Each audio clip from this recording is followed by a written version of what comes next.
hi everyone, it's Rob here from Innon, and today I'm here to show you in this video, this is Core I/O. This one is part of a range of Core I/O modules that we sell now. So basically what this is a Modbus I/O module. So it's a Modbus slave, you plug it into a Modbus master which could be a Jace or an IQ4 integration or a Synapsys SIP. And you can use either RS485 using Modbus RTU, or on the IP versions, of which this is, you've got an Ethernet port here, and you can use Modbus TCP. So I expect the first thing that people are going to be thinking watching this is, why do we need more I/O modules? There's loads out there. You guys sell those. Yes, this is true. But we believe this one is a little bit different in a few ways, or quite a few ways actually. Now, to summarise that, I'd say basically this module is a good bit simpler and a good bit easier to understand, with less pitfalls than some other products. But also it's got some clever little features that are going to help you commission this product. So what does that mean? You add those two together, and I think it's going to make life a lot easier for people to sell, to design into systems and to commission. So let's just briefly talk what those things are that I'm talking about, put a bit of meat on the bone. So I'd say, as far as inputs are concerned, if you want to use 4 to 20 milliamp, you can use all 8 universal inputs. You're not restricted. There's no pitfall there. If something can be set up as a digital input, it can be used as a direct or indirect digital input. Also, any of them can be used for pulse counting. There's no restriction on that. Also, as far as resistors are concerned, you don't need any. Basically, you don't need to delve around in your bag looking for resistors for either the Modbus end of line or bias, or if you want to use 4 to 20 milliamp, as we were just talking about, that's just a setting in the software that you configure and you're good to go. You don't need to put resistors in to convert into voltage and re-voltage instead, like some other products. Okay, so I'd say, yeah, commissioning wise, there's a number of ways of commissioning this, and they're all fairly easy, but the main one to highlight is we have a Bluetooth app that you can run on an Android phone that can set the inputs up, set them to, if you want thermistors or resistors, or 4 to 20 milliamp on the universals, how you want the outputs to act. It can all be done on this app. So you could give that app, it's freely available on our website to anyone who wants to use it. So you could give it to a panel maker or electrician, for example, which will help them test panels or even pre-commission for you. They don't need a laptop to do that, and we'll go and look at that in more detail later. But it's very powerful, very interesting little feature. So also what you will notice is there's LEDs on the front here, a lot of them, and there's one for each point, input or output, to show you the status of the point, input or output, and also on some of the inputs it tells you any fault statuses, such as a short or an open circuit, which can be very useful. And the last thing to say on what makes this different is the built-in watchdog. Now what that means is you can set a register for each output to tell it what you want it to do should the master fail to communicate with this slave device. If your Jace packs up, powered down, or the cable gets pulled out, something goes wrong with the network, for example, and you're using this in a critical environment, it'll tell the outputs what to do. So you might want to run a chill water pump with 2 or 3 chillers to make sure you're still getting cooling in your data center.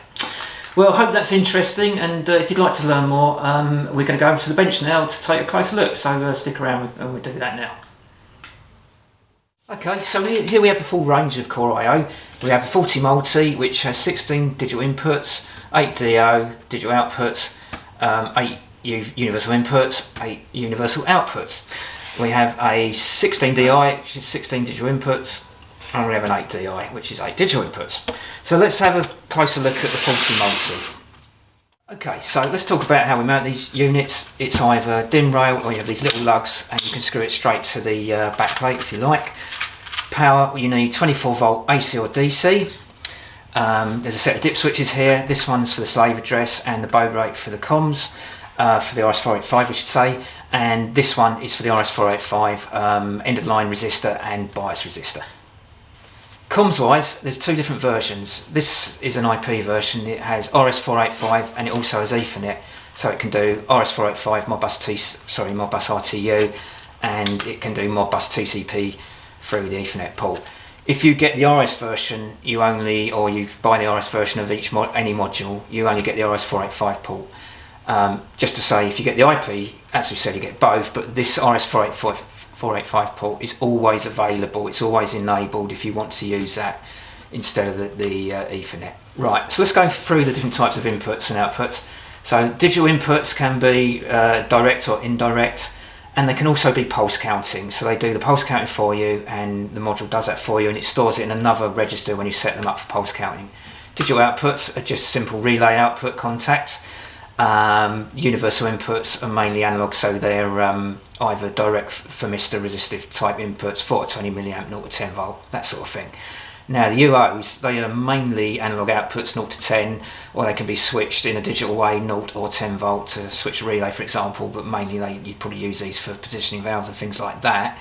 But also, they can be set to be digital inputs in exactly the same way as your standard ones, and they can do pulse counting as well, so that makes this unit very, very flexible, I think you'll agree.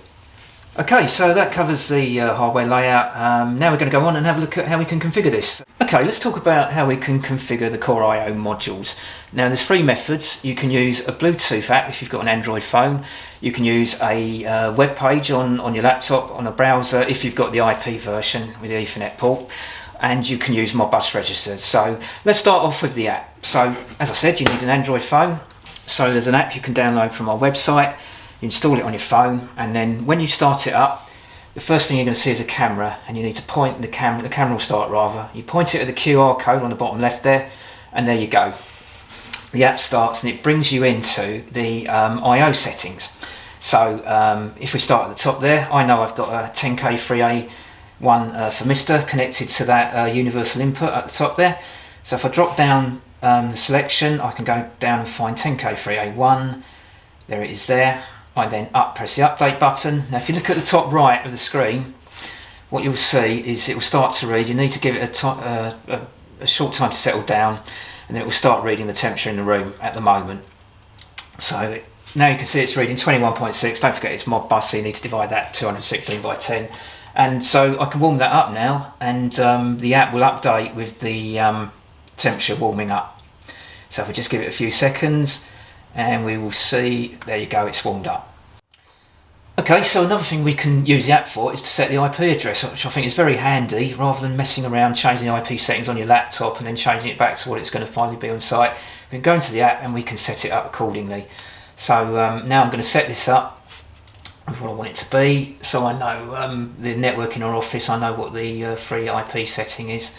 I'll put that in. And then we press update, and that will write the IP settings into the module.